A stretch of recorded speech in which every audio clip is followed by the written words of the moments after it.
Alors d'abord, merci à tous et toutes d'être des nôtres ce soir pour ce temps d'échange autour du thème la nature comme source d'inspiration. On va explorer ce thème à travers les témoignages et retours d'expérience de nos trois intervenants si on récupère Gillian Grave. Et donc la question qui se pose, c'est d'envisager la nature comme source d'inspiration. C'est en réalité une porte d'entrée à de multiples et vastes champs de réflexion et d'expérimentation. Et ce, dans un très grand nombre de domaines qui passent par la philosophie, la littérature, l'art, jusqu'aux divers domaines scientifiques les plus pointus. Donc le fil conducteur de cette édition du Festival BD Sciences cette année étant le biomimétisme, je vous propose d'abord de repréciser rapidement ce qu'est ou ce qu'on entend par biomimétisme. Donc le terme biomimétisme vient littéralement et étymologiquement du grec, et décomposé avec donc la racine bio qui signifie la vie et mimésis qui signifie imiter. Donc on est logiquement et littéralement dans l'art d'imiter le vivant. Imiter le vivant dans ses stratégies, dans les choix qui ont été retenus et fructueux dans l'évolution à travers les 3,8 milliards d'années d'évolution, et qui font que le vivant aujourd'hui a les caractéristiques que l'on connaît sur Terre, dans les différents règnes allant des bactéries jusqu'aux grands mammifères.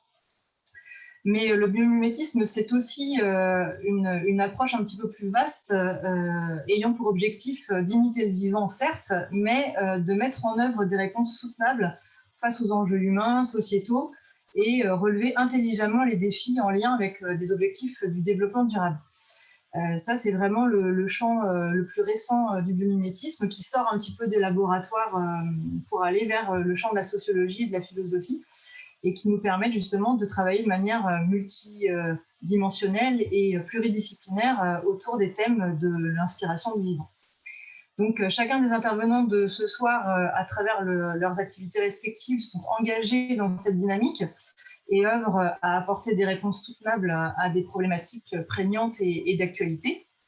Donc je vais vous les présenter très rapidement et surtout leur laisser la parole ensuite pour qu'ils puissent vraiment nous donner toute l'ampleur de leur champ d'activité. Alors, nous avons Bertrand Jacquemin qui est parmi nous, qui est donc chef de projet algoculture et environnement au CEVA, qui est le Centre d'études et de valorisation des algues. Il est biologiste, évidemment, au préalable. Et donc, le CEVA est basé à Pleubian, dans les Côtes-d'Armor, et est dédié à la recherche appliquée sur les algues, les végétaux marins d'une manière générale et les biotechnologies marines. Nous avons également parmi nous Romain Juste Cazenave, qui est cofondateur de Hello Waste, qui est un tout nouvel acteur de réduction des déchets et acteur de l'économie circulaire des Côtes-d'Armor, qui donc a déployé des stratégies pour lutter contre la pollution des déchets en les façonnant en objets utiles, durables et séduisants. Donc c'est typiquement de l'ordre du design. Il est également consultant en RSE. Et nous avons logiquement, si on a de la chance, Gillian Grave, qui est lui designer biomiméticien, qui est fondateur et CEO de l'agence de design Big Bang Project. Et il est enseignant-chercheur à l'ENSI, donc l'École nationale supérieure de création industrielle, les ateliers, à Paris. Et il est en charge du master Nature Inspired Design, qui est ouvert depuis janvier 2020, donc le premier master en France dédié vraiment au design et au biomimétisme. Il est également enseignant à Sciences Po Paris. Alors Alice, est-ce qu'on a réussi à récupérer Gillian ? Alors, il y a eu quelques petits soucis de réseau au niveau de Concarneau à cause de la tempête, donc il va nous rejoindre comme il peut, quoi. Très bien, alors on va commencer avec Bertrand et Romain. Donc moi, ce que je me disais, c'est en regardant un petit peu vos profils, c'est que vous avez des profils et des champs d'activité qui sont a priori assez distincts, et pourtant il y a des points de convergence, notamment l'approche matériaux, la gestion durable et responsable des ressources, l'innovation bio-inspirée dans un plus vaste champ. Certainement d'autres choses également. Est-ce que vous pouvez nous expliquer déjà en préalable plus en détail en quoi vos activités respectives consistent, et puis justement en quoi elles sont sous-tendues par l'inspiration du vivant? Je vous laisse vous organiser comme vous voulez. Bertrand, Romain. comme vous souhaitez. Bon, alors je désigne un volontaire. Bertrand, Ok, est-ce que tu peux nous en dire plus sur sur ton activité et la façon dont tu travailles avec le vivant? bonjour à toutes et à tous. Merci déjà de m'avoir proposé de participer à cette table ronde. Ça fait vraiment plaisir de pouvoir justement partager un peu le vécu et la façon qu'on a de travailler avec le vivant et pourquoi on le fait, et voilà, d'apporter des éléments de réponse à toutes ces réflexions. Et pour répondre à ta question, en fait, nous, au CEVA, en fait, on est promoteur de la filière algues. Donc l'idée, c'est d'arriver à faire en sorte que dans le milieu naturel, on arrive à caractériser une ressource qui est l'algue et pouvoir se l'approprier de manière à la décliner sous une multitude d'applications qui vont être de l'alimentation humaine, de l'alimentation animale, des biocarburants, des bioplastiques, des choses comme ça. Et dans une perspective de développement durable, on en arrive à se poser des questions pour pouvoir produire des algues ou pour pouvoir exploiter des algues. Il faut le faire de manière à respecter l'environnement, à répondre à des besoins de la société et tout ça dans un contexte économique qui va être favorable au développement de cette activité. Donc on a le triptyque du développement durable et le biomimétisme, il vient naturellement par le fait que produire des algues, pour que ce soit durable, il faut qu'on se rapproche le plus possible de la façon dont les algues elles vivent dans la nature, tout simplement. Donc en fait, on va essayer de travailler sur des systèmes de culture des algues qui vont être de façon intégrée avec le reste de l'activité aquacole qu'il va y avoir sur les littorales. Et donc, on va essayer de réfléchir à la façon d'intégrer un système de culture d'algues dans un contexte plus global qui correspond ni plus ni moins au contexte, à l'écosystème marin. Donc en fait, à partir des connaissances que l'on va avoir sur la structure de l'écosystème marin et sur son fonctionnement, on va réfléchir à quelle est la fonction et quelle est la place de l'algue dans cet écosystème. Et donc la culture d'algues, on va la repenser, non pas de manière intensive et productiviste, mais de manière durable et rentable, où on va l'associer à différentes autres activités aquacoles. Donc, de la même manière que dans le milieu naturel, les poissons font leurs besoins dans l'eau et les algues et les coquillages vont pousser et vont se développer sur la base de l'épuration de l'eau et du traitement de l'eau, de la filtration de l'eau. Et ben voilà, on va essayer tout simplement de reproduire cette chose-là. Donc on est sur du biomimétisme, non pas d'un organisme en particulier, mais on se place à l'échelle d'un écosystème. Et donc, si on synthétise un petit peu ce que tu viens de nous dire, si on résume, ça veut dire qu'au niveau des enjeux, auxquels vous répondez à travers cette démarche écosystémique, vous avez aussi bien les enjeux donc, environnementaux, donc de respect de l'écosystème naturel et pour gérer la pérennité justement de la ressource. Et vous avez les enjeux économiques et sociaux qui vont avec la mise en place des filières, j'imagine, les filières comment dire, de production ensuite dans les différents domaines. Alors, ça touche à quel domaine de manière générale, la culture de l'algue, par extension? Alors, la culture de l'algue, pour l'instant, elle est assez limitée en termes d'espèces que l'on est capable de cultiver. Mais l'utilisation des algues en général, ça va être de l'alimentation humaine avec les novel foods, là, donc tous les végétaux de la mer. Les algues qui servent à faire les sushis, les sashimi, par exemple, en Biocop ou dans les magasins spécialisés ou même dans des grandes surfaces. Maintenant, vous trouvez des sachets avec des mélanges d'algues séchées qui servent de condiments. Il y a plein d'espèces en fait, qui sont soit directement extraites du milieu naturel, soit qui sont cultivées, qui vont servir à l'alimentation humaine. Une utilisation qui est à l'heure actuelle très, très répandue, c'est en agroalimentaire, puisque de certaines espèces d'algues, on va extraire des molécules qui vont être des texturants, des gélifiants, par exemple l'agar-agar qu'on utilise en pâtisserie. Et avec ces molécules issues des algues, on va fabriquer des dentifrices, des flans, des yaourts, des crèmes, donc avec des applications cosmétiques aussi. Ces mêmes molécules, on peut les utiliser pour faire des bioplastiques, pour faire des biomatériaux, pour fabriquer par exemple les capsules qui vont servir pour l'enrobage des médicaments, donc les gélules, les comprimés. Donc il y a tout un tas d'applications qui sont possibles. Et à l'heure actuelle, on travaille on essaye de développer des systèmes de culture donc, qui soient durables, bien sûr, mais qui puissent être utilisés pour un maximum d'espèces différentes, de manière à essayer de réduire l'impact environnemental qu'on va avoir sur la ressource naturelle, essayer d'aller moins prélever des algues dans leur milieu naturel et de les produire, mais tout en respectant une certaine place et une certaine fonction des algues dans l'écosystème. Ça répond à ta question? Oui, très, très bien. En tout cas, la mienne. Après, je sais que les participants de ce soir auront certainement d'autres questions sur lesquelles on reviendra en fin de session. Romain, du coup, tu es cofondateur donc, de Hello Waste, comme on disait, comme je l'ai dit tout à l'heure, donc récemment installé, je crois, sur la région Briochine. Est-ce que tu peux nous présenter un petit peu déjà quel est ton parcours, comment est-ce que tu en es arrivé là, et puis quel champ d'action justement tu déploies ou vous déployez à travers l'action de Hello Waste? D'accord. Bon, mais bonjour à tous déjà.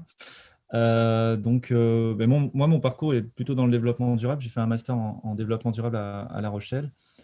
Et ensuite, j'ai fait un petit peu de consulting dans des petites entreprises spécialisées notamment dans des conseils de mise en place de politiques RSE. Donc voilà, j'ai fait ça notamment en Amérique du Sud, c'était très intéressant. Et ensuite, je suis revenu en France et j'avais envie de créer mon entreprise, et notamment dans le recyclage. Et donc, du coup, Hello Waste est venu. Je l'ai cofondé avec Léa Séguin, qui n'est pas avec moi là aujourd'hui. Et du coup, le but du projet, c'est de démocratiser le recyclage à l'échelle locale. Donc voilà, on a vraiment un impact qu'on va avoir, on va dire, d'extrême local. Donc voilà, c'est travailler le plus possible avec nos riverains et forcément en adéquation avec la biodiversité, la nature, tout ce qui nous entoure. Donc voilà. Donc c'est démocratiser le recyclage à l'échelle locale. Et en l'occurrence, là, on est parti sur la thématique plastique qui va nous prendre un bon bout de temps. Et puis ensuite, on étendra la recherche à d'autres matériaux, voilà, notamment les biomatériaux qu'on aimerait bien intégrer aussi dans notre projet. D'accord. Alors, dans la présentation justement de Hello Waste, j'ai lu que vous fabriquiez des briques, des plaques utiles pour le mobilier d'intérieur, d'extérieur. Donc, en gros, vous développez aussi des produits donc, à base de produits, de matières premières secondaires, hein, c'est comme ça qu'on les appelle, je crois. Donc, vous avez des projets de développement de quelle typologie de produits et puis dans quel champ de développement, justement? Alors, pour l'instant, on vient vraiment de se lancer. On a des petites machines qui ont été créées, fabriquées en open source avec la communauté Precious Plastic que certains doivent connaître. Donc, l'idée, c'est de partager toutes les informations sur le recyclage. Et en l'occurrence, c'est un designer hollandais qui a créé ce mouvement. Et nous, on ne fait que reprendre et l'appliquer à la région Briochine. Donc, on a choisi les briques et les plaques parce que ça nous permet d'être un acteur, un peu plus important dans la réduction des déchets que si on avait choisi des petites pièces. Par exemple, si on fait des dépeignes ou des règles, il va falloir en faire vraiment en quantité pour pouvoir avoir un impact sur l'agglomération de Saint-Brieuc. Donc là, on est parti sur des objets un petit peu plus gros, un peu plus lourds. Voilà. Donc, on travaille aussi en relation avec Kerval pour essayer d'être dans le bon maillage, on va dire, dans le tissu briochin. Donc, j'ai lu une brique égale 1 kg de plastique, c'est ça? C'est à peu près ça? 1,5 kg, voilà. D'accord. Ce qui est intéressant avec ces briques, c'est que c'est modulable, on peut faire plein de choses avec, et il n'y a pas de vis, pas de colle, donc voilà. Et l'idée, c'est vraiment de prolonger la durée de vie du produit, voilà, et de les tamponner, les estampiller pour savoir de quel plastique vient cette brique. Voilà. Donc, en fait, si je comprends bien, on est sur du monomatière. Vous créez les briques typologie de plastique par typologie de plastique de manière à pouvoir les recycler de nouveau encore à l'issue de leur usage, ou comment ça se passe? Alors, le but, c'est surtout qu'elles ne reviennent. Alors, le but premier quand on va vendre, c'est de ne pas vendre voilà, hors, si possible, de la Bretagne. On veut vraiment rester dans de la conception, on va dire de la collecte, même de l'idée, en passant par la collecte, la fabrication jusqu'à la vente. On veut rester en local. Ça nous semble très important pour nous. Donc, je me suis perdu, mais la collecte, on essaye vraiment de trier tous les différents types de plastique pour être sur du monomatière. Voilà, c'est ça, c'est du monomatière de manière à ce que si jamais par hasard on devait de nouveau réutiliser la matière première de la brique ou du panneau, ce soit bien identifié, que ce ne soit pas un mélange de matériaux et Voilà, qu'on soit dans des filières bien identifiées, quoi. C'est ça. Ok. Et donc, du coup, pour faire le lien un petit peu comme on l'a fait précédemment avec Bertrand sur l'aspect inspiration du vivant, ou en tout cas de la nature, il y a aussi une dimension écosystémique complètement dans votre démarche, parce qu'au-delà du traitement matériaux purs, et donc design d'objets, par exemple, à base de plastique recyclé, vous avez, j'imagine, tout un travail écosystémique de mise en place entre les différents acteurs, voilà, donc est-ce qu'il y a une inspiration d'un modèle particulier dans votre démarche ou ça se fait justement de manière plus organique? Bon, l'aspiration, elle est venue vraiment de Precious Plastic dans le sens où c'est vraiment une… Alors, j'aime pas le dire communauté parce que c'est un peu… ça fait un peu sectaire, mais on va dire collectif. Mais ils ont bien compris comment communiquer avec l'ensemble de leurs parties prenantes autour, que ce soit les collectivités, les entreprises, les riverains, les associations, collectifs de quartier, etc. Et, voilà. Et nous, on se positionne un petit peu comme à l'échelle Briochine, comme un acteur où on veut être dans ce maillage-là, on va dire. Et ça nous semble très important. Et c'est pour ça qu'on fait de la production, mais on fait aussi de la sensibilisation, donc en école et en entreprise. On fait de la transformation et on essaye de vulgariser un petit peu l'information fraîche, on va dire, sur toutes les données qu'on peut avoir sur le recyclage de plastique. Donc, la sensibilisation fait partie intégrante de notre projet aujourd'hui. Oui, c'est le préalable qui vient un petit peu en amont de la démarche et qui permet aussi de sensibiliser à la réduction de la quantité de déchets en amont, même si on traite le stock dont on dispose, quoi. C'est ça. Et alors, du coup, il y a un point tout trouvé pour faire le lien entre Bertrand et toi, c'est que vous parlez tous les deux de biomatériaux, justement, de bioplastique. Comment est-ce qu'on travaille et comment est-ce qu'on appréhende justement le matériau mixte éventuellement, ou alors uniquement bioplastique à base d'algues, peut-être dans le secteur, on a beaucoup d'algues vertes, des choses comme ça. Comment est-ce qu'on envisage ça? Comment est-ce que ça se travaille? Comment est-ce que ça se dessine? Est-ce qu'il y a déjà des choses de fait dans le secteur? Ou est-ce que tout est à construire? Alors, moi, dans les bioplastiques, je ne m'y connais pas suffisamment pour pouvoir en parler, mais je sais juste que sur le côté plastique, en tout cas, voilà, c'est le mélange de matières qui rend le produit dans sa finalité difficilement réutilisable ou recyclable. Donc voilà. Si demain on devait choisir un autre matériau que le plastique, un nouveau gisement de déchets, je pense qu'on procédera de la même manière, même si c'est un matériau biosourcé, on essaiera de ne pas le mélanger à d'autres matières pour conserver toutes ses propriétés.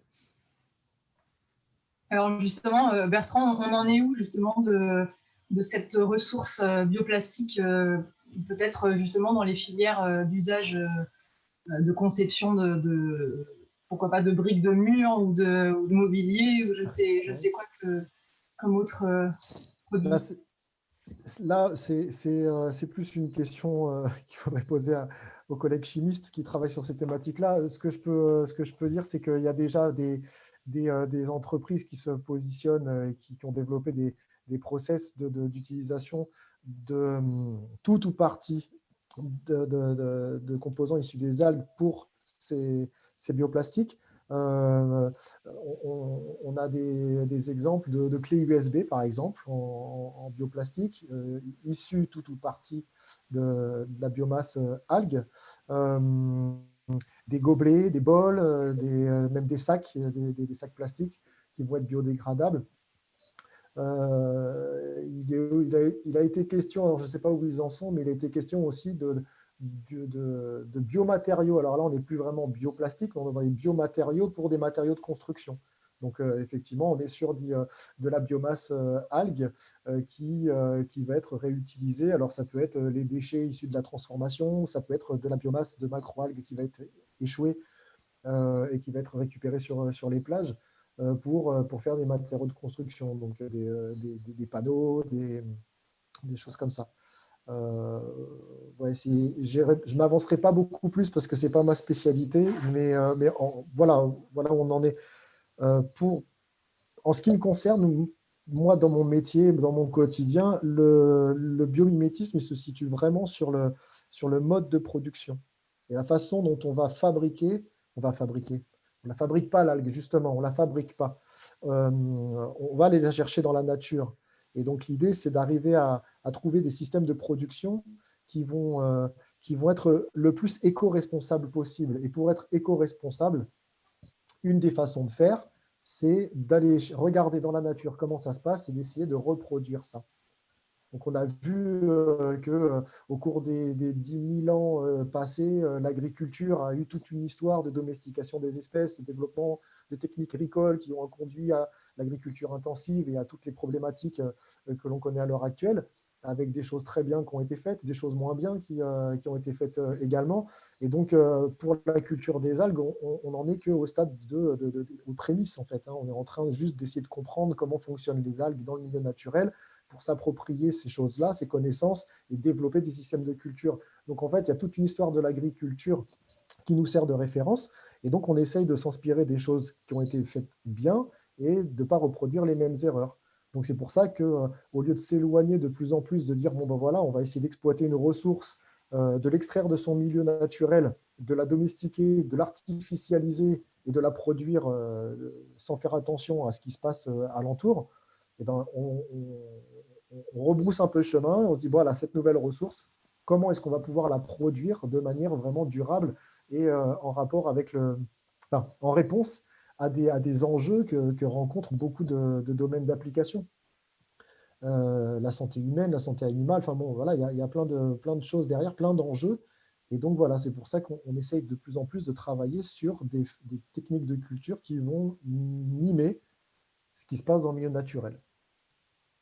Donc, si je comprends bien, on a vraiment, comment dire, en point central l'évitement au maximum des transferts d'impact, ce qu'on appelle les transferts d'impact, c'est-à-dire qu'une ressource que l'on va exploiter, par exemple, ou en tout cas stimuler pour la croissance des algues, ne génère une problématique nouvelle sur un autre maillon de la chaîne de l'écosystème, quoi. Par exemple. Notamment le fait de ne pas cultiver des espèces qui sont invasives, ouais, qui risquent de s'installer. Une autre thématique, c'est on travaille à l'heure actuelle, là, depuis quelques années, il y a un concept qui s'appelle l'aquaculture multitrophique intégrée. Alors, certaines et certains de nos auditeurs, enfin des personnes qui participent là, ont déjà entendu parler de cette chose-là. C'est un concept, je vais faire très très court, parce que c'est un peu compliqué, mais pour faire très court, c'est un concept qui vise à mettre en relation différentes activités aquacoles en utilisant les relations de la chaîne alimentaire. Donc, en fait, on va essayer de mettre en commun un peu ce que j'expliquais tout à l'heure, de mettre en commun une production de poissons, une production de coquillages, une production d'algues, en les connectant de par la reproduction de ce qu'ils font dans la nature. Donc, on va avoir un poisson qu'on va nourrir, et puis ce poisson va faire des déchets, il va faire ses besoins dans l'eau, et puis si à proximité, on a des algues, on a des coquillages qui vont s'alimenter de ces déchets-là, et ben, de manière globale, on va réduire l'impact environnemental de cette activité aquacole. Donc, ça veut dire qu'on intègre vraiment l'aquaculture dans l'environnement et dans l'écosystème. Et ça aura un autre avantage. Ça peut avoir comme avantage qu'un aquaculteur va diversifier sa production, donc il va avoir accès à des nouveaux marchés, ce qui va sécuriser ses sources de revenus, par exemple. Et puis, ça va aussi avoir comme bénéfice d'assurer une certaine traçabilité. On sait qu'une production d'algues ou une production de coquillages va être en lien avec telle ou telle autre pratique. Et on va avoir une certaine traçabilité de ça qui va permettre d'avoir de la plus haute valeur ajoutée sur les produits, qui va pouvoir d'augmenter l'acceptabilité sociale aussi, de consommer des produits issus de l'aquaculture, qui n'a pas toujours une bonne image, l'aquaculture, hein. Parce qu'on entend beaucoup de choses sur les saumons de Norvège, sur voilà, toutes ces choses-là. Donc, en fait, c'est repenser l'aquaculture en essayant de mimer ce qui se passe dans l'écosystème. C'est une façon de réhabiliter aussi tout ça. Et donc, pour peut-être faire un peu la synthèse, est-ce que, à la lumière de ce que vous avez expérimenté jusqu'à maintenant et des résultats que vous avez sur les différents champs d'expérimentation, est-ce qu'il y a une stratégie du vivant qui vous permet justement de passer des caps de manière assez significative? Est-ce que c'est vraiment systématiquement un cumul de stratégies combinées, ou est-ce qu'il y a vraiment des points forts qui vous permettent de répondre à des défis techniques, technologiques pour la culture d'algues, justement? Alors là, on est justement sur une stratégie qui, de façon indirecte, a été choisie, a été amorcée par différents pays européens sans se concerter. C'est-à-dire qu'on va essayer d'abord, chacun de notre côté, à commencer à tester différentes techniques. Et une fois qu'on explore ces possibilités techniques, à ce moment-là, on sera capable de reprendre chacune de ces solutions techniques, de les réévaluer au niveau de l'impact environnemental, de la rentabilité économique et de la réponse à des besoins humains. Et donc, dans un premier temps, on est obligé d'avancer un petit peu à tâtons de manière empirique et au cas par cas. Et ensuite, on va pouvoir regrouper les différentes situations qu'on aura expérimentées en essayant de trouver des points communs qui marchent, de trouver des spécificités. Faire de la culture d'algues en Méditerranée ou en mer du Nord ou en Manche, ce n'est pas du tout la même façon. Donc, on peut avoir des bases techniques, mais qu'on va devoir adapter après à différents contextes, à différentes espèces, à différents… Voilà. Donc, on est encore à la recherche de tout ça. Il y a des espèces qu'on maîtrise bien, qu'on sait bien cultiver, mais qui, voilà, ça demande aussi beaucoup de place. Donc, il faut que la culture d'algues, on arrive à l'intégrer de la même manière que j'ai parlé. J'ai essayé de montrer un peu comment on réfléchit à faire du biomimétisme pour développer la culture d'algues. C'est aussi dans un contexte socio-économique important, c'est qu'on veut développer de la culture d'algues dans un espace maritime qui est déjà très utilisé. Donc, il faut arriver aussi à harmoniser tout ça. Il faut que la culture d'algues, elle s'intègre dans une culture qui est… On a des aires marines protégées, on a de la pêche de loisirs, on a de la pêche professionnelle, on a les plaisanciers, on a les plongeurs, voilà. Donc, il faut que ça s'intègre dans l'écosystème, mais aussi ça s'intègre dans le système économique et voilà. Merci Bertrand. Je reviens à Romain, du coup, parce que la transition est toute trouvée justement sur cette notion écosystémique dont on parlait à l'instant. Toi, Romain, dans l'activité justement de Hello Waste, les filières, les filières de recyclage, tout ça, elles sont déjà existantes, ou en tout cas en cours de mise en place et d'implémentation. Comment est-ce que vous articulez avec tout ça? Quelle est l'acceptabilité justement du projet par rapport aux acteurs déjà en place? Est-ce que vous prenez une niche? Est-ce que vous arrivez dans une niche ou dans une zone blanche peut-être pour récupérer ces matériaux-là? Comment ça se passe par rapport à l'écosystème existant? Alors déjà, quand on est arrivé sur l'agglomération de Saint-Brieuc, il a fallu beaucoup de temps pour comprendre les différents acteurs, qui faisait quoi, pourquoi, comment. Et ça, c'est très important. Je pense que c'est un peu comme quelqu'un qui veut se lancer dans la permaculture, de prendre le temps de comprendre son terrain, de prendre peut-être 6 mois, 1 an, de voir l'évolution, avec les différentes saisons, les différents animaux, la biodiversité, etc. Nous, on a fait un peu pareil. On est arrivé, on a pris beaucoup de temps, pas assez sûrement, pour comprendre un petit peu comment ça se passait dans les Côtes d'Armor en termes de recyclage. Et ensuite, on est venu se positionner voilà, sur un des maillages manquants, on va dire. Donc, c'est plutôt un marché niche. Voilà. Et là, aujourd'hui, c'est pas vraiment nous qui faisons l'effort d'aller chercher les gisements. Alors là, en l'occurrence, le plastique, c'est plutôt les entreprises qui nous appellent et qui nous proposent du plastique qu'ils vont en trop et qu'ils n'arrivent pas, dans certains cas, ils n'ont pas trouvé la filière existante pour recycler ces déchets.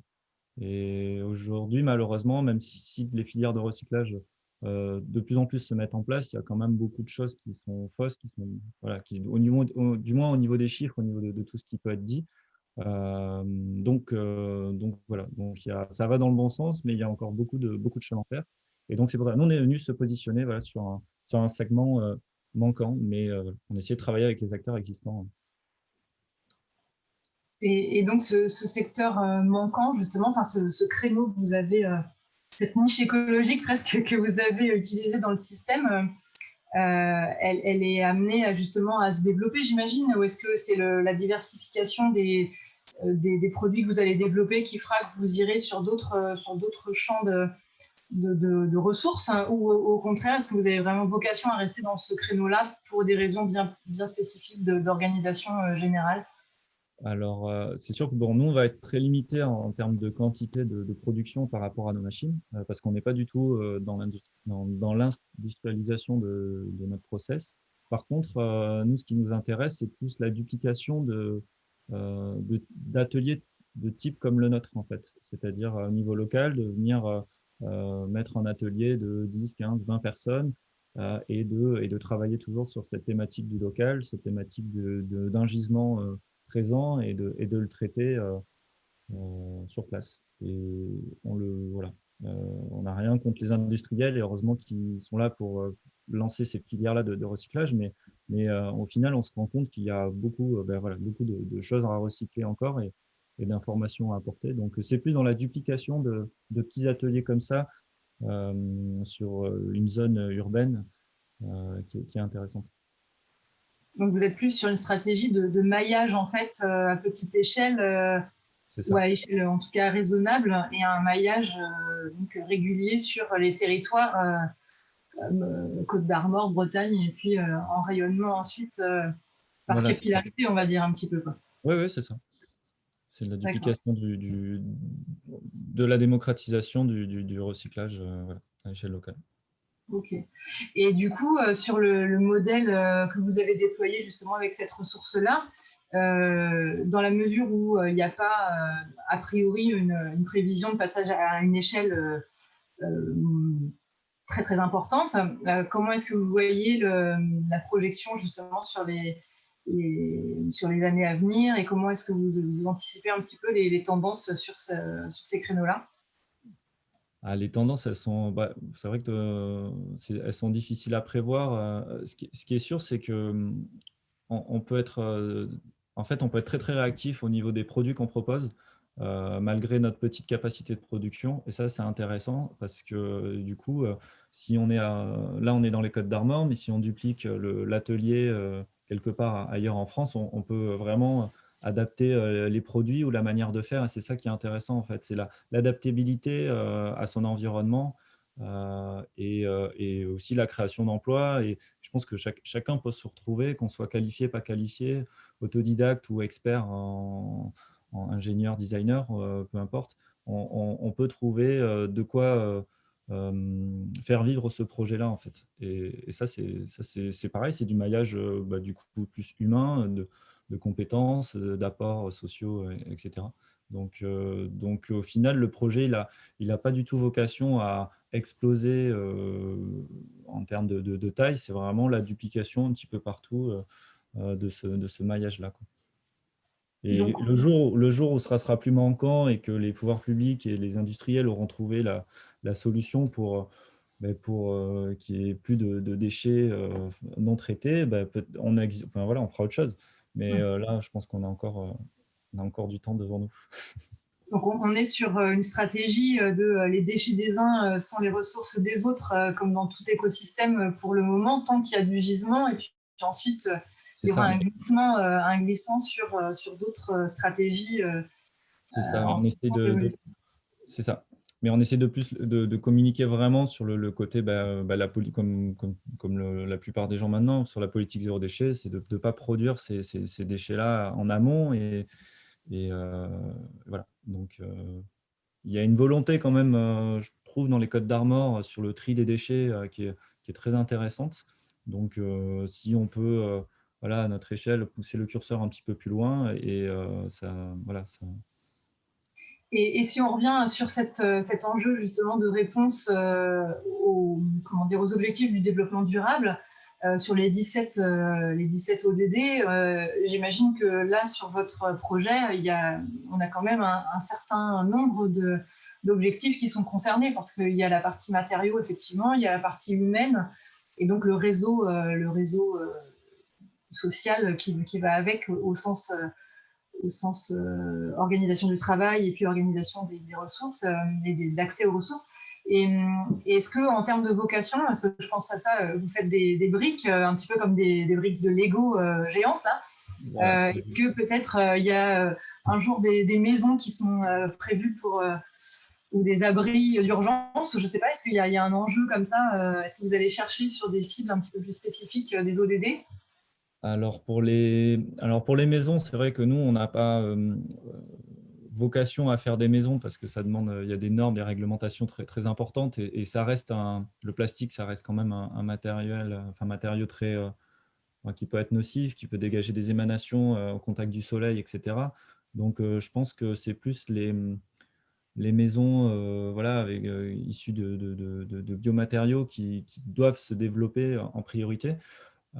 Par contre, nous, on peut proposer des solutions. Voilà. Nous, on est plus sur des structures de type des cloisons pour intérieur, des cloisons amovibles pour des salons, pour des entreprises, des abris à vélo, des abribus. Là, j'ai vu récemment qu'avec des plaques aux Pays-Bas, ils faisaient des pistes cyclables.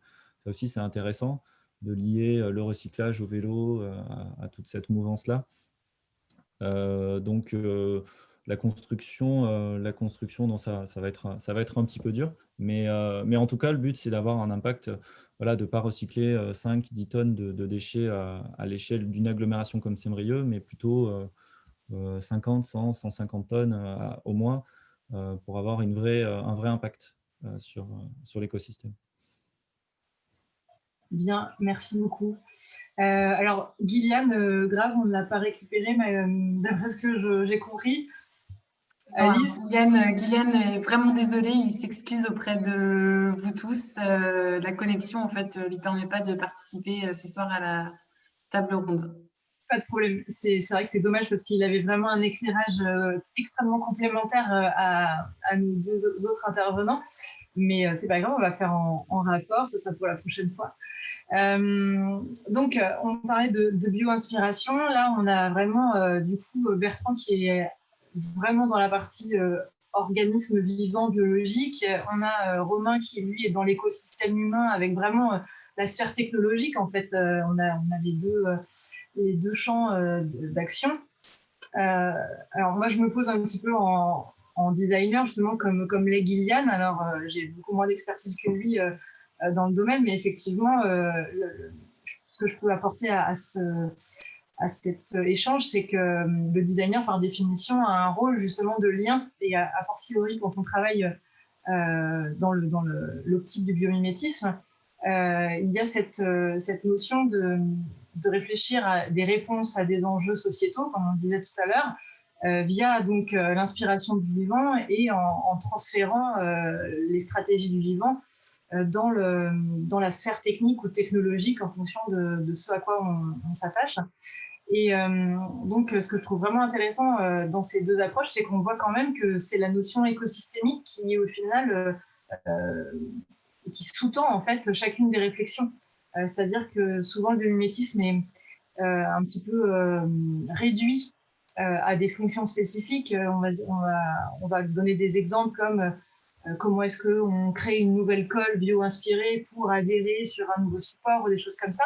Donc, ça fait partie effectivement du champ de recherche et d'expertise et de développement, mais la notion écosystémique qui est extrêmement complexe, qui est beaucoup plus vaste, mais qui au final aussi répond à des enjeux beaucoup plus significatifs parce qu'il travaille à toutes les échelles et dans toutes les dimensions justement de la sphère biologique ou technique, est complexe, mais du coup demande à ce que les expertises comme celle des biologistes et celles des techniciens soient vraiment mis en musique ensemble. Et il y a un vrai travail de communication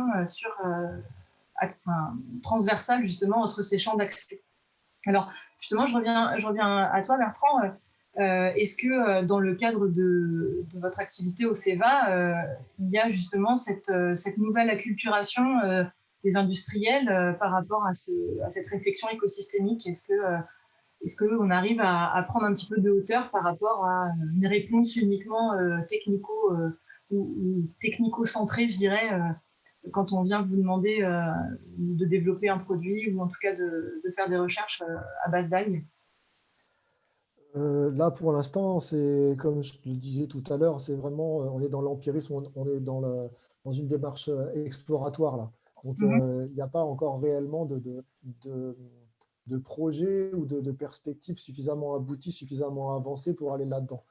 Néanmoins, dans la réflexion que l'on a pour répondre à la demande d'un industriel qui va faire appel à nous, on est on est vraiment dans une démarche telle qu'on a pu la retrouver dans l'architecture d'Antoni Gaudí, par exemple, ou dans le design de ces trains grande vitesse qui sont profilés comme les martins pêcheurs. Donc voilà, il y a vraiment cette démarche qui est importante pour nous.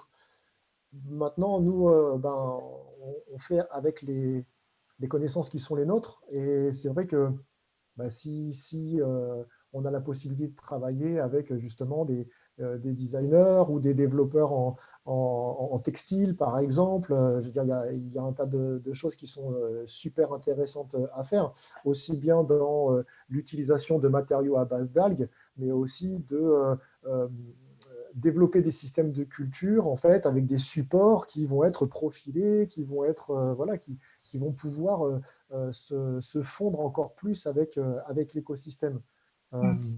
Là, comme ça, tout de suite, ce qui me vient, c'est la notion de récif artificiel, où on a justement ces récifs artificiels, ces blocs en béton, avec des formes qui sont plus ou moins élaborées, de façon plus ou moins voulue, justement, et qui vont permettre de recréer un habitat qui a été détérioré par le passé.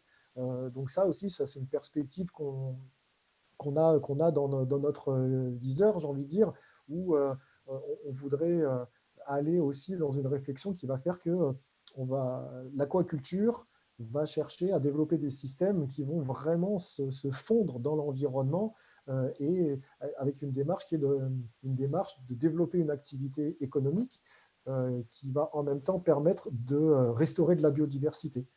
Donc, par exemple, voilà, pourquoi pas imaginer une structure en surface, une structure flottante qui cultive des algues et qu'au niveau de l'ancrage sur le fond, on ait un récif artificiel où tout un tas d'organismes sauvages vont pouvoir recoloniser ces environnements-là. Ouais, c'est ça, on ne peut pas avancer tout seul, quoi. Voilà, c'est très juste. C'est ce à quoi je pensais. C'est en France, on a Seaboost qui travaille sur les récifs artificiels justement à base de béton et de forme béton en impression 3D pour régénérer les récifs qui ont été abîmés en Méditerranée principalement, mais au-delà. Et je fais le lien avec une chose que tu disais tout à l'heure qui est très juste, c'est que on a cette nécessité, quand on travaille avec le vivant ou en biomimétisme d'une manière générale ou même en design, c'est qu'on a un besoin essentiel de contextualiser. C'est-à-dire qu'on doit aussi se réhabituer à penser contexte local, contexte spécifique de tel ou tel environnement. Et Romain, avec Hello Waste, l'a très justement souligné dans son activité déployée sur une zone géographique bien particulière avec une période d'observation et de compréhension des intrications entre les différents acteurs qui est sur un temps relativement long pour bien comprendre les tenants, les aboutissants, les enjeux et les liens, justement, la nature des liens entre chacun des acteurs. Et cette contextualisation-là, elle permet justement, ce que je résume moi avec cette phrase-là, c'est apporter la juste réponse aux justes besoins dans la juste mesure. Et c'est vrai que, comme tu disais très bien tout à l'heure, Bertrand, les algues, si on revient sur les algues de Bretagne qui sont soumises à une houle et à des courants marins beaucoup plus forts qu'en Méditerranée, vont pas être de la même nature, ne vont pas avoir besoin du même contexte. comment dire, de qualité de l'eau déjà d'une part, et puis en fait ne vont pas avoir les mêmes types d'attaches. Donc elles, en termes de stratégie, déjà au niveau biologique, elles auront développé comment dire, des caractéristiques complètement différentes que les herbiers de Posidonie, si je ne dis pas de bêtises, en Méditerranée. Donc effectivement, il y a cette notion de contextualisation qui est vraiment indispensable et à remettre au cœur du sujet et de chacun des sujets quand on s'attache à répondre à une problématique, quelle qu'elle soit. Et le biomimétisme a vraiment ça comme ADN presque, parce qu'effectivement, on ne peut pas travailler ni avec le vivant, ni en observant les fonctions qui sont fructueuses dans le vivant. On ne peut pas travailler de la même manière et on ne peut pas uniformiser les réponses à l'échelle de la planète. Donc ça, c'est vraiment quelque chose qui était hyper important et qui, du coup, là, est très, très explicite et très clair dans les deux témoignages que vous apportez ce soir, quel que soit le domaine. Pourtant, on peut se dire que la partie industrielle peut être uniformisée partout, mais au final, c'est pas du tout le cas. Quand on regarde vraiment de manière beaucoup plus fine, si on veut être plus pertinent et plus efficient, on a cette nécessité d'être ajusté au contexte à l'échelle à laquelle on regarde, quoi. Alice, je vois l'heure qui tourne, 19h52. Est-ce que tu avais peut-être des questions à la lueur des échanges qui ont eu lieu? On a déjà quelques questions, oui. Je ne sais pas, est-ce qu'on peut les poser maintenant ou est-ce que tu avais une autre question, toi, Virginie? Pour moi, je pense qu'on a fait le tour un petit peu, je pense. Alors, à moins que, justement, vous avez peut-être envie de conclure l'un comme l'autre sur des choses un peu spécifiques vous concernant. Et puis sinon, moi, j'avais juste une question qui sort un petit peu du cadre de la partie vraiment purement activité professionnelle. Mais justement, quand on commence à s'inspirer du vivant, quand on commence à être à l'écoute de la nature, concrètement, peut-être vous, à titre personnel, qu'est-ce que ça conditionne dans votre vie de tous les jours? Qu'est-ce que ça change ou qu'est-ce que ça a changé peut-être sur votre regard sur le monde ou sur ce qui nous entoure? Alors, je vais commencer. J'ai la chance d'avoir un métier qui s'apparente à un métier passion et puis en plus qui est vraiment directement lié à la nature. Et donc moi, ce qui m'inspire dans tout ça, et c'est vraiment cette notion de biomimétisme, c'est vraiment intrinsèque et très, très important parce que c'est l'idée de la nature sous forme d'un continuum, aussi bien dans l'espace que dans le temps. Et les notions d'espèce et d'écosystème, en fait, ce sont que des compartiments artificiellement construits par l'homme pour se représenter le monde. Mais comme tu le disais très bien, Virginie, tout à l'heure, tu as parlé d'évolution et de la même manière qu'on a des connaissances sur l'évolution maintenant qui nous permettent d'imaginer que d'une bactérie à un éléphant, tous les organismes sont apparentés. C'est vraiment cette notion de continuum là, qui est ultra importante. Et en fait, ces organismes ils se distinguent que par un nombre plus ou moins grand de différences qui ont été accumulées tout au long de l'évolution. Donc, de la même manière qu'en fait, il n'y a pas de frontières entre les pays. C'est des frontières qu'on a dessinées, nous, pour se répartir un peu le territoire. Mais dans la nature, il n'y a pas ces frontières-là. Et entre les espèces, il n'y a pas de frontières non plus. Il n'y a pas vraiment de cloison. Et donc, cette notion de continuum, elle est ultra motivante parce que ça nous amène à réfléchir à une connexion intrinsèque que l'on a avec l'environnement et tout ce qui nous entoure, en fait. Tout ça, c'est lié. Et donc ça apporte, à mon sens, moi, ce que ça m'apporte, c'est surtout de l'humilité et aussi une certaine responsabilité d'agir pour le bénéfice de cet ensemble auquel j'appartiens, quoi. Donc bon, là, tout à l'heure, s'il y a un mot, qui doit me venir, j'ai eu le temps d'y réfléchir depuis que tu m'as posé la question tout à l'heure, mais c'est le mot héritage, en fait. Ouais. Parce qu'il y a ce continuum, l'évolution, et c'est de l'héritage. Donc nous, on hérite, mais aussi, voilà, on est les héritiers, mais aussi on transmet quelque chose. Voilà, donc c'est tout ce que j'aurais à dire là-dessus. Non, mais c'est au top. Après, c'est parti, là. C'est au top. C'est cette idée qu'on fait vraiment partie d'un grand tout, en fait. On est une brique d'un ensemble, et voilà, et c'est inextricable. Et on est riche de ça aussi, quoi. Donc c'est vrai que je te suis tout à fait là-dessus. Et toi, Romain, du coup, est-ce que la nature au quotidien, ou comment est-ce qu'elle t'inspire, toi, peut-être dans tes activités ou dans ta vie de tous les jours? Bah, je vais répondre un petit peu ce que on va dire, tout le monde essaye, pas tout le monde, mais une bonne partie maintenant de la population, voilà, faire des petits éco-gestes, des petits gestes du quotidien et tout ça. Mais, en vrai, ce que ça m'inspire, c'est que en écoutant plus la nature, en étant passionné aussi par ce qu'on fait, enfin, moi je suis vraiment passionné par ce que je fais, bah, déjà on s'écoute un petit peu plus, on est un petit peu plus heureux, on est mieux connecté aux gens qui nous entourent.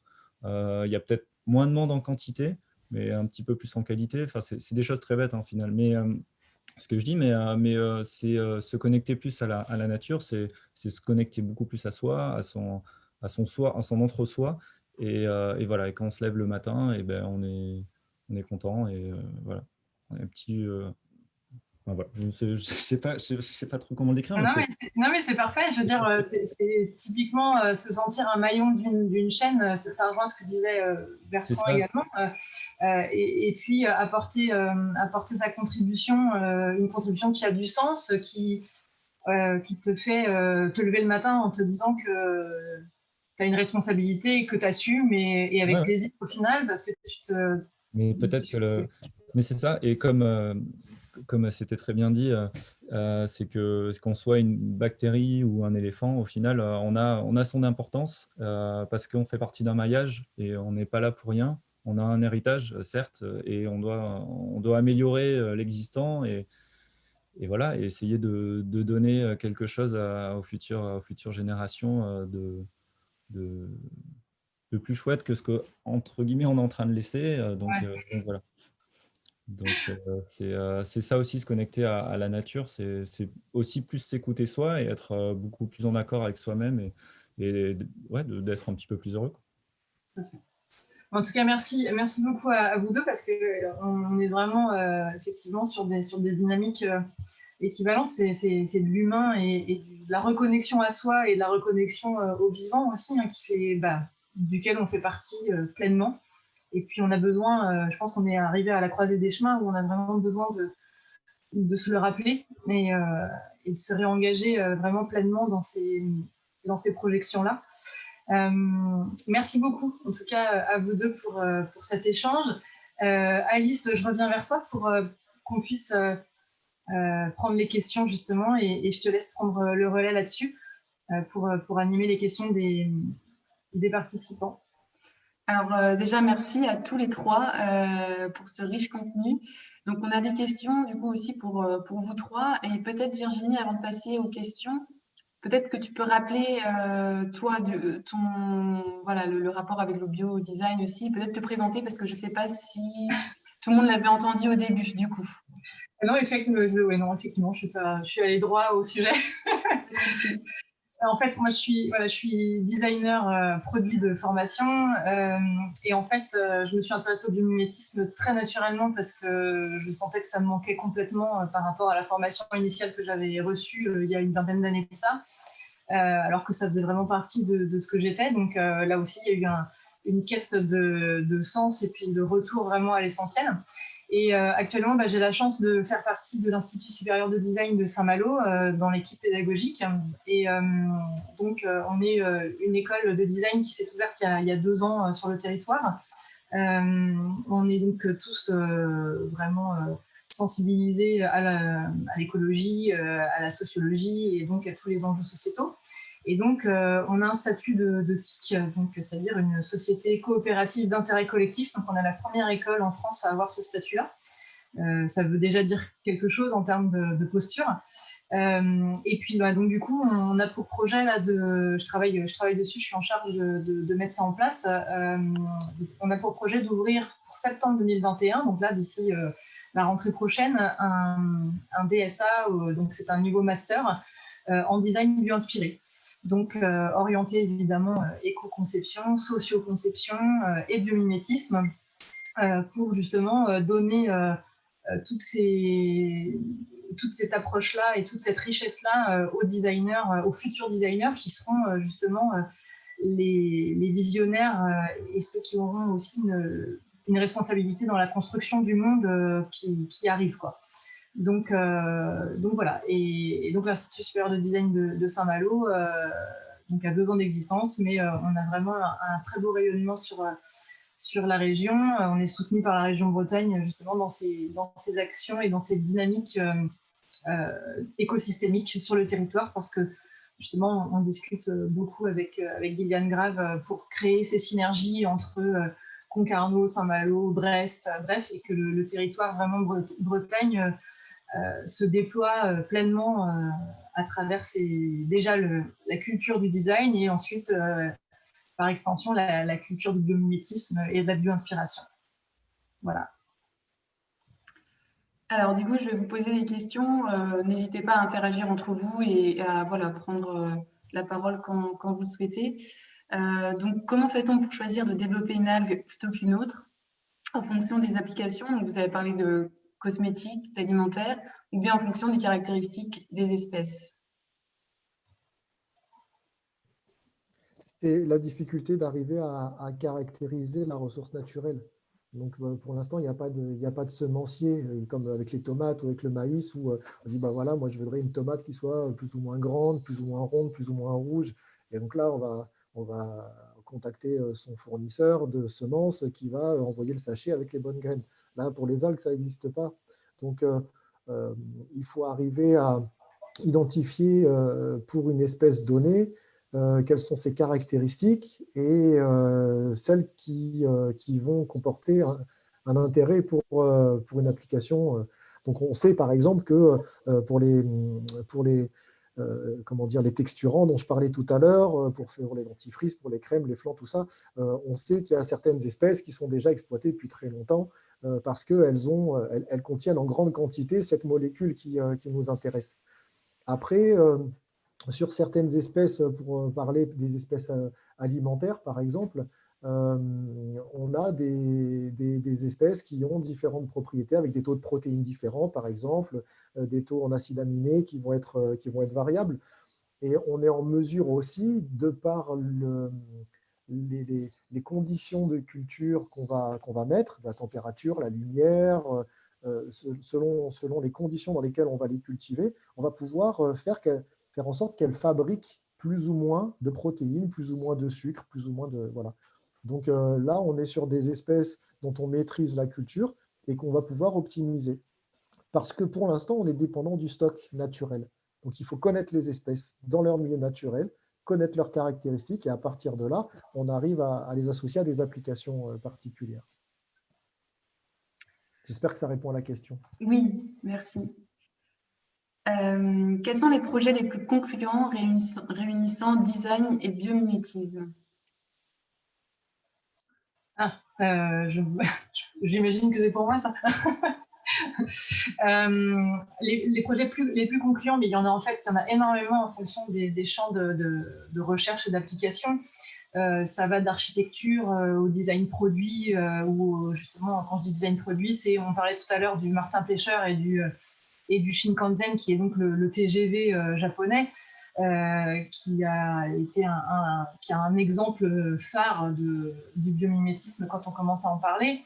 Il y a tout le travail sur la photosynthèse artificielle, puisque la quête du Graal, c'est quand même de réussir à faire aussi bien qu'un arbre pour capter l'énergie du soleil et la transformer en énergie. Alors l'arbre le transforme en sucre et en énergie de ce type-là. Nous, on cherchera à avoir de l'électricité, mais la photosynthèse artificielle, c'est vraiment un très très grand champ d'investigation et qui avance, où il y a vraiment beaucoup de recherches déployées. Et puis après, il y a beaucoup dans le médical. On a des résultats liés au col biomédical, par exemple, inspirés des vers, le nom m'échappe. Il y a des vers marins qui créent en fait leur petite, c'est pas les hermelles, je crois, il me semble, qui créent leur logement en fait tubulaire en agglomérant les grains de sable grâce à un mucus. En fait, ce mucus-là a été inspirant pour développer des cols chirurgicales donc, qui prennent aux UV extrêmement rapidement et qui limitent la production de tissus cicatriciels. Donc, en fait, il y a des grosses avancées vraiment en médical principalement. Ensuite, en ingénierie, évidemment aussi. On parle de l'augmentation de l'efficacité de production d'énergie des éoliennes grâce à un bord d'attaque qui est travaillé comme le bord d'attaque des nageoires pectorales des baleines à bosse, par exemple, avec les tubercules qui permettent en fait d'optimiser l'efficacité et réduire la traînée. Donc, ça augmente l'efficacité d'à peu près 30% de l'éolienne. Voilà, si vraiment on devait faire une liste, il y en a des quantités astronomiques. Et si on cherche sur des sites, ne serait-ce que sur le site du CEBIOS, par exemple, qui est le centre européen d'expertise en biomimétisme, on va trouver pléthore d'exemples et des rapports qui sont très fournis justement sur tous ces champs d'application-là et qui donnent un peu la dimension et le levier d'innovation qu'est le biomimétisme. Si je peux ajouter quelque chose, Bien sûr. Les fervents suiveurs, admirateurs, admiratrices des Jeux Olympiques se souviennent peut-être il y a quelques années, il y avait les nageurs australiens qui avaient été disqualifiés parce qu'ils portaient des combinaisons. Donc ça, c'est une forme de biomimétisme qui a fait polémique parce qu'effectivement, c'était des textiles qui avaient été développés pour reproduire les denticules qu'il y a sur la peau des requins et qui permettent de vraiment pénétrer dans l'eau plus efficacement. Et donc, ils ont été disqualifiés parce qu'il y a eu plein de réclamations comme quoi c'était de la triche parce qu'ils avaient des peaux de requins sur eux. Voilà. Peut-être que Virginie, tu en as plus à dire là-dessus parce que c'est plus ton domaine. Mais voilà, j'avais cet exemple-là qui m'est venu en tête et qui, en fait, on s'en a entendu parler aux infos de manière assez intensive et sans savoir qu'en fait, on était clairement dans du biomimétisme. Là. Mais ce qu'il y a de génial, en fait, effectivement, ça a été une des applications de développement inspirées des denticules de la peau de requin. Mais en fait, ce qu'il y a de fou, c'est que ces fonctions-là, elles sont duplicables dans X champs de recherche. Et cette même inspiration de la denticule, elle est aussi utilisée sur des revêtements muraux dans les hôpitaux parce qu'en fait, ils ont une propriété qui permet d'éviter aux bactéries de s'accrocher en fait. Donc on se retrouve avec la même spécificité, la même fonction biologique va être déployée dans des champs techniques humains complètement différents et auront forcément effectivement des résultats et des retours différents et des intérêts somme toute très différents aussi. Et c'est là que se pose une question aussi sur cette notion de biomimétisme et sur cette façon d'appréhender le biomimétisme. C'est la question de savoir pourquoi on le fait, pour quelles raisons, avec quelle éthique on le fait et dans quelle mesure. Et Janine Benyus, qui est une biologiste américaine, qui est la biologiste américaine qui a contribuer à vraiment formaliser ce qu'est le biomimétisme aujourd'hui, ou tout au moins ce qu'on entend par biomimétisme aujourd'hui, elle a bien jalonné un petit peu les choses en disant, voilà, s'inspirer de la nature comme mentor, comme mesure et comme étalon. Voilà, donc il y a cette notion d'inspiration vraiment en termes d'imagination et de poésie. Il y a cette notion aussi de jalon, c'est-à-dire qu'est-ce qu'on fait, qu'est-ce qu'on ne fait pas. Et comme mentor, c'est justement aussi l'éthique de la nature. Qu'est-ce que la nature ne ferait pas que nous, on s'autorise à faire à certains moments, quoi. Donc, il y a ces trois notions-là qui sont indissociables de tout ce champ de recherche qu'est le biomimétisme. Et si on monte encore plus loin, on va aller chercher Léonard de Vinci et les schémas de ces machines volantes qui c'était vraiment reproduire des formes et des phénomènes, des principes physiques qu'il y avait dans la nature avec les chauves-souris et tout ça. Et puis au niveau de la préhistoire, pareil, c'est du biomimétisme à mon sens que d'essayer de retrouver un environnement naturel.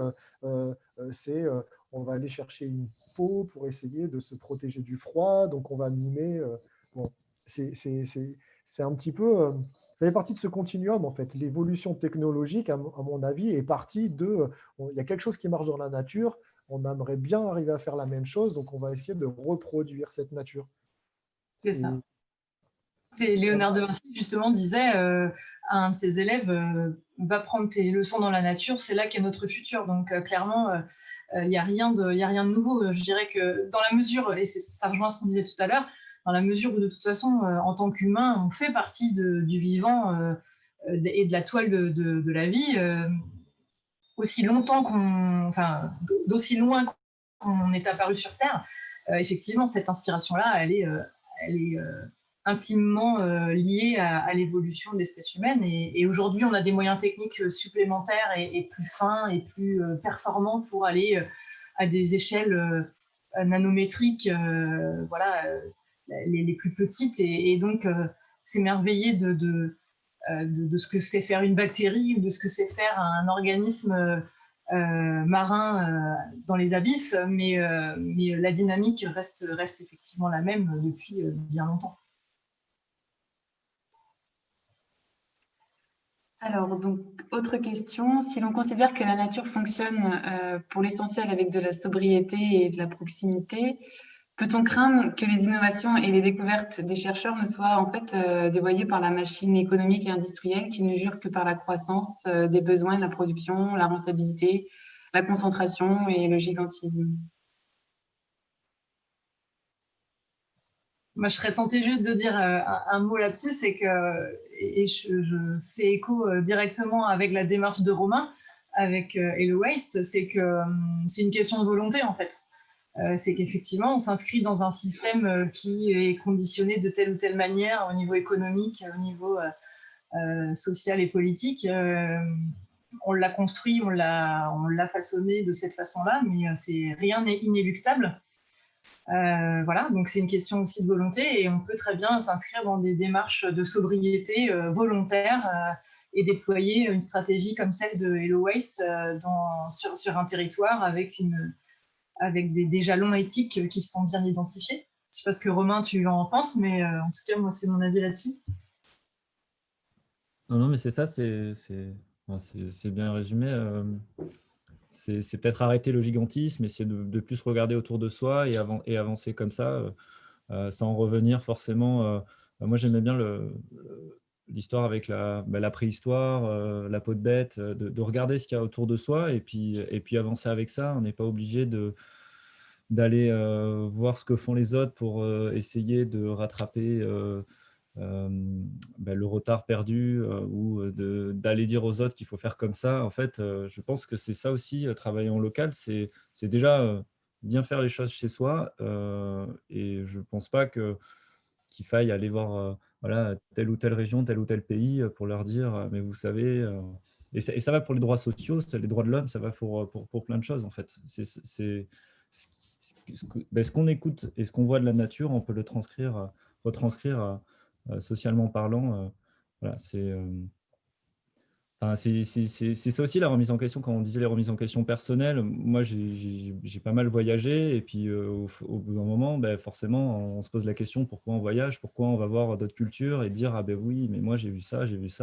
C'est toujours voilà, il y a quelque chose de très égoïste aussi dans le fait de voyager et voilà donc travailler le local, c'est ça aussi, c'est peut-être revenir à des choses un petit peu plus primaires et écouter autour de soi la nature, les gens et voilà.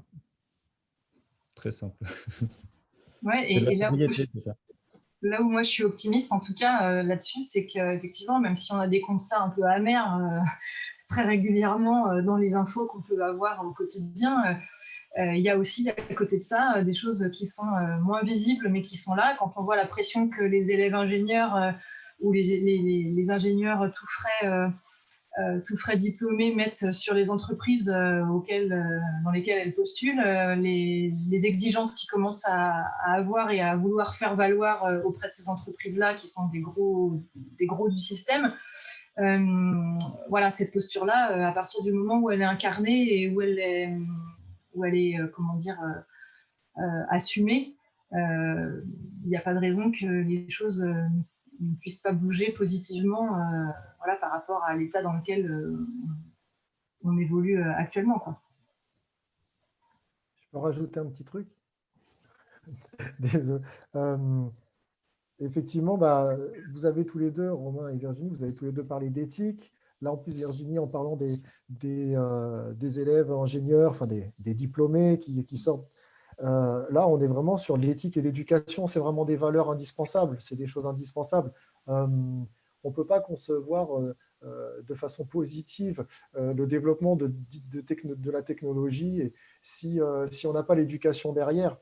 Si je prends rapidement l'exemple d'un couteau et on prend deux personnes qui n'ont jamais vu un couteau de leur vie, qui ne savent pas ce que c'est, à quoi ça sert, on les isole chacune dans une pièce différente. Il y en a une, on va lui dire ça sert à tuer des gens, et puis l'autre, on va lui dire ça sert à découper du bois, ça sert à découper de la viande. Et puis on les laisse réfléchir là-dessus, on revient le lendemain, et il y en a une qui va dire le couteau c'est une horreur, et l'autre qui va dire le couteau c'est génial. Donc là, c'est parce qu'on ne leur a pas donné les informations pour pouvoir se faire un avis objectif, même si l'objectivité, c'est encore une notion discutable, mais on est ça, c'est vraiment l'éthique et l'éducation, quoi. C'est à nous de proposer des choses et d'éduquer non seulement les plus jeunes, mais aussi d'éduquer nos semblables, quoi, nos concitoyens. Avec nous, l'expertise que l'on a, si on ne fait pas sortir cette expertise de nos labos, de nos boulots, de nos bureaux, ça ne sert à rien. Et ça amènera après à ce que chacun se retrouve vraiment responsable face à son bulletin de vote et de quelle façon il veut que les choses avancent. Oui, c'est vrai, c'est vraiment les deux piliers. Et là, je ne veux pas me substituer à Gillian Grève, mais il aurait témoigné également de son engagement dans ce domaine-là, parce que c'est un des pionniers en France au niveau du design, justement, à vraiment porter le volumétisme vraiment au cœur du sujet de la conception, de l'éco-conception, de l'éco-design. Et donc, voilà, son engagement au niveau pédagogique à l'ENSI et à Sciences Po dans ces domaines-là œuvre vraiment de manière très, très forte et très engagée pour justement donner ces clés-là de compréhension et au-delà de ça, forger justement le regard des jeunes générations de designers justement à travers le filtre de cette éthique-là et de cette intégrité-là, en fait, aussi bien intellectuelle que dans la pratique du design. Hein, voilà. Donc, Gillian, lui, est un précurseur, en tout cas un fervent défenseur de tout ça et s'engage activement depuis plusieurs années justement sur ce terrain-là. Et nous, à l'Institut, on prend la suite, justement, on met un petit peu nos pas dans les siens. Et c'est vraiment émergent. Là, ça commence tout juste comment dire, à bouillonner sur le territoire français. Et je parle au niveau de l'éducation. Hein, il y a plein de petites choses, des petits modules par-ci par-là qui ont émergé dans différents domaines de formation, mais vraiment des formations pures et dures, vraiment complètes, avec une vision holistique de ce que ça implique. Il y en a peu, et donc on pédale tous, nous, pour que ça avance sérieusement dans ce domaine-là, de manière positive, et puis que justement, la relève des designers, des concepteurs, des ingénieurs, pas de demain, enfin vraiment de maintenant, parce qu'ils sont déjà en âge de voter, voilà, on leur donne vraiment au maximum les informations et toutes les clés de compréhension pour œuvrer positivement et de manière soutenable pour les années à venir, quoi. Gillian Grave, dont tu parlais, Virginie, animera donc des ateliers de design bio-inspirés dans le cadre du festival, pour information, du 16 au 18 octobre. Et pour rebondir du coup sur la notion d'éducation, vous avez expliqué vouloir démocratiser le recyclage, la bio-inspiration. Est-ce que vous allez vers les écoles, par exemple? Oui, tout à fait. On est sur des écoles. Donc là, on a fait pas mal de centres de loisirs. des écoles aussi pour adultes. Nous, on propose en 3 phases, on propose 3 interventions. La première, on vient parler des déchets en général et de leur impact. Et aussi, on parle de tout ce qui est de tendre vers une politique zéro déchet. Donc ça, c'est la première intervention. La deuxième, on fait une collecte qui est ciblée en fonction de là où se trouve l'école. Et la troisième intervention, on vient avec une petite machine mobile et on fabrique des objets en fonction de ce qu'eux pourraient avoir besoin. Et donc, du coup, l'idée, c'est de récolter toute la collecte qu'on a faite. Et on nettoie les objets qu'on a trouvés dans la nature, on les nettoie, on les coupe, on les broie et on les fond et on en fait un objet utile pour les élèves. Ça peut être aussi une construction pour l'école, une construction collective, quoi. Là, pour l'instant, on est parti plus sur des petits objets, mais ça peut être aussi faire un banc, une étagère, une cage de foot. Voilà. Donc, mais par contre, ce qui est sûr, c'est qu'on ne fait pas de transformation sans avoir fait au préalable toute la partie sensibilisation. Donc, on a adapté, on a fait des petits kits de jeux. Je ne sais pas si vous connaissez la fresque du climat. Voilà, c'est le même type de jeu où on a créé un jeu sur on va dire, la fresque du plastique. Et donc, on amène les élèves à une réflexion sur le plastique, depuis l'extraction jusqu'à des fois l'extraction du pétrole, jusqu'à retrouver le plastique dans l'assiette. Qu'est-ce qui se passe? Comment on en est arrivé là? Voilà. Ce qui est le plus dur dans la sensibilisation, c'est vraiment, et je fais le parallèle avec le biomimétisme, c'est l'adaptation à son écosystème. Le plus dur dans la sensibilisation, c'est de s'adapter à son public et de ne pas être hors sujet et de ne pas peindre aussi un tableau trop noir. Parce que quand on parle d'écologie, d'environnement, de chiffres, ça peut vite braquer ou effrayer. Et là, en l'occurrence, on est intervenu dans certaines classes où il y avait vraiment des petits, on va dire entre 6 et 9 ans. On peut pas venir avec un discours alarmant devant des enfants de cet âge-là, en fait, parce qu'eux, ils y sont pour rien, ils arrivent, ils ont envie de profiter aussi, d'apprendre et de profiter de la vie. Et voilà, c'est surtout bien adapter son discours en fonction du public qu'on a en face. Donc, voilà. Donc oui, effectivement, on intervient dans des écoles. J'en profite du coup pour faire aussi à chaque fois un lien avec la programmation du festival. Donc, il y a un atelier fresque du climat qui sera proposé le samedi 10 octobre. Donc, quand on parle de biomimétisme, quand on pense biomimétisme, on pense à Léonard de Vinci, à un aspect donc scientifique. Est-ce que le vivant inspire aussi d'autres domaines de la société humaine, l'art par exemple? Je me permets de répondre rapidement. Oui, effectivement, Bertrand a évoqué Gaudi, je crois, tout à l'heure. Voilà, la nature, vraiment dans sa globalité, a toujours été source d'inspiration, que ce soit pour les romantiques en littérature et en poésie, qu'en architecture pour Gaudi et pour bien d'autres. Quand on prend Zaha Hadid plus récemment, on est vraiment sur de l'hyper contemporain et pourtant on est sur des structures complètement biomorphes en fait. Donc c'est un champ inépuisable d'inspiration dans tout domaine confondu. Et puis après, en fait, effectivement, l'expression artistique je parle plus de l'artistique parce que c'est plus mon domaine. L'expression artistique aura évolué au fil du temps en fonction des techniques aussi qu'on aura eu à notre disposition.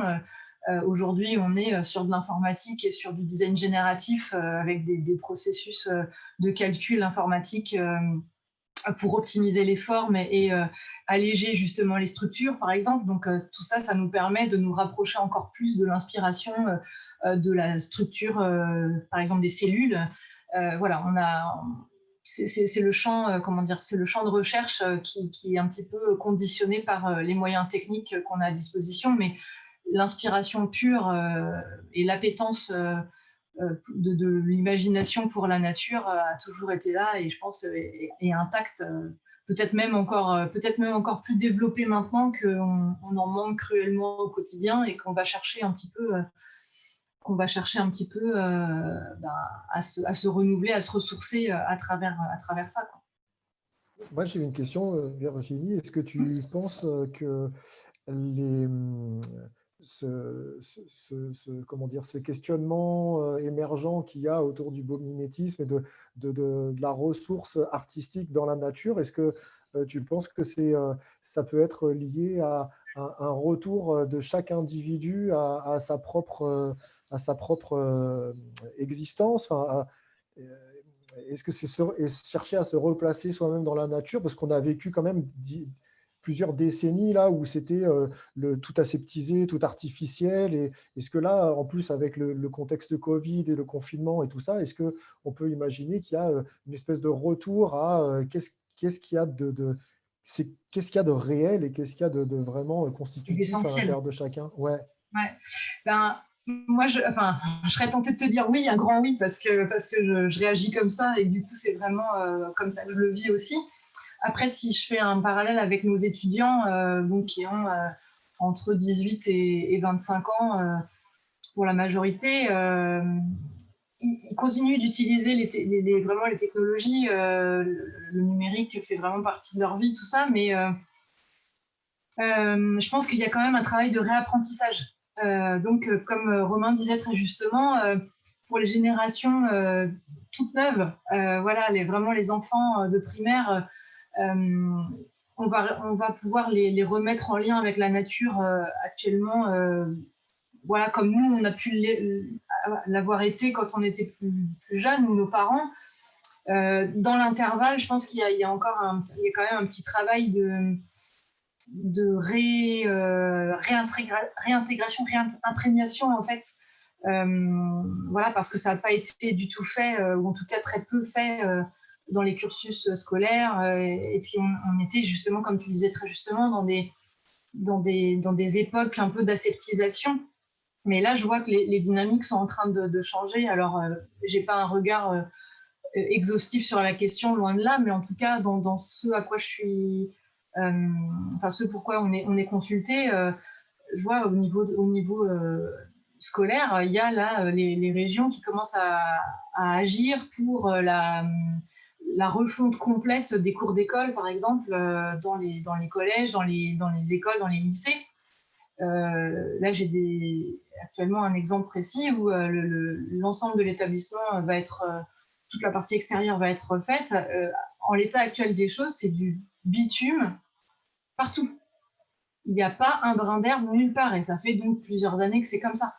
Et là, le projet, c'est vraiment d'enlever le bitume, de retrouver la terre, en fait, et puis remettre de la végétation, et pas seulement pour de l'ornemental, parce qu'on est dans une dynamique beaucoup plus générale, parce qu'ils commencent à se rendre compte qu'il y a vraiment des problématiques liées justement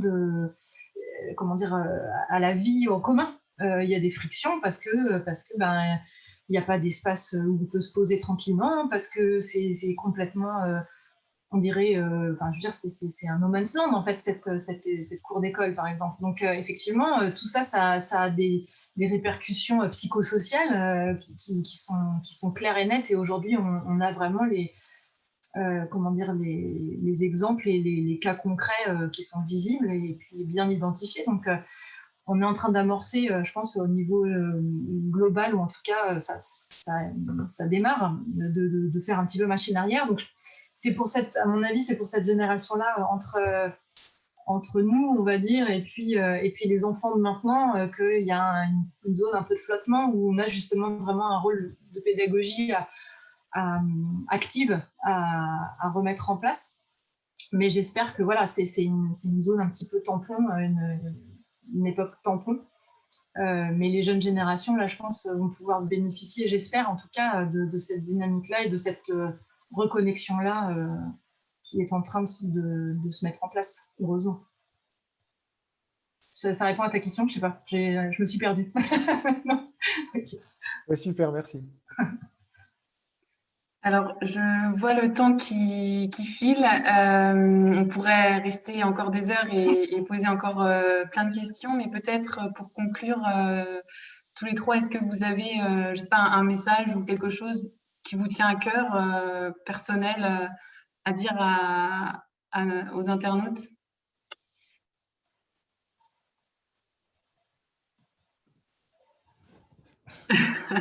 Allez les garçons, moi je vous laisse conclure. Non, moi, je vais faire ma petite conclusion.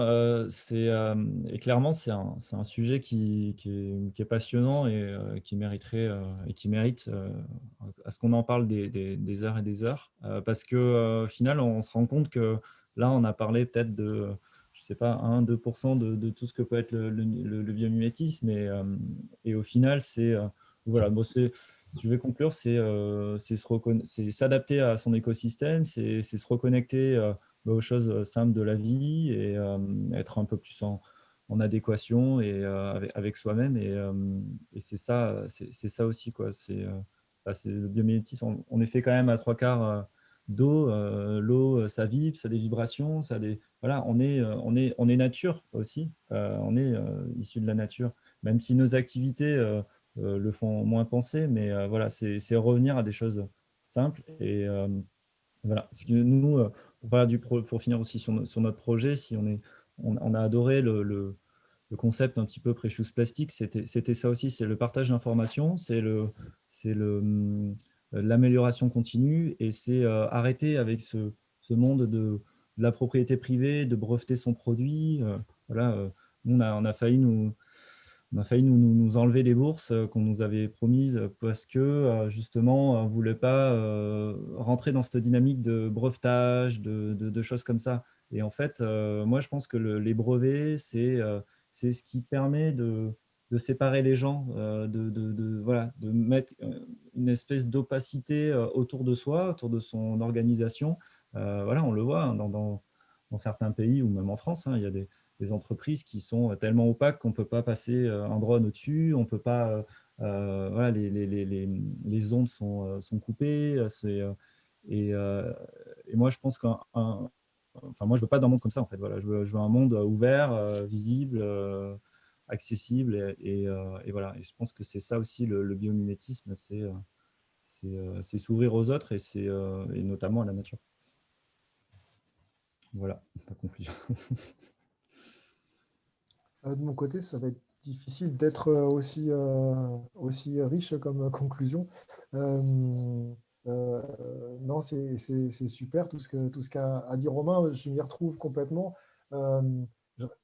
Juste avec mes mots à moi, je dirais que parler de biomimétisme, c'est l'occasion de regarder dans le rétroviseur et d'aller chercher dans des choses qu'on a oubliées, mais qui nous constituent et qui font ce qu'on a toujours été, d'aller chercher là-dedans des solutions pour un futur qui soit un peu plus cohérent et un peu plus en accord avec ce qu'on a envie de voir, quoi, et ce qu'on a envie de transmettre. Voilà. Donc en fait, l'évolution, c'est ni plus ni moins que enrichir les compétences, enrichir les avantages, les atouts de nos parents.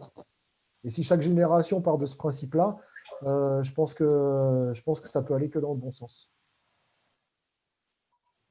Et moi, je vais conclure d'un mot juste, et qui fait en fait tout à fait le lien avec ce que Romain et Bertrand viennent de dire, c'est que un des grands principes du vivant, c'est la coopération.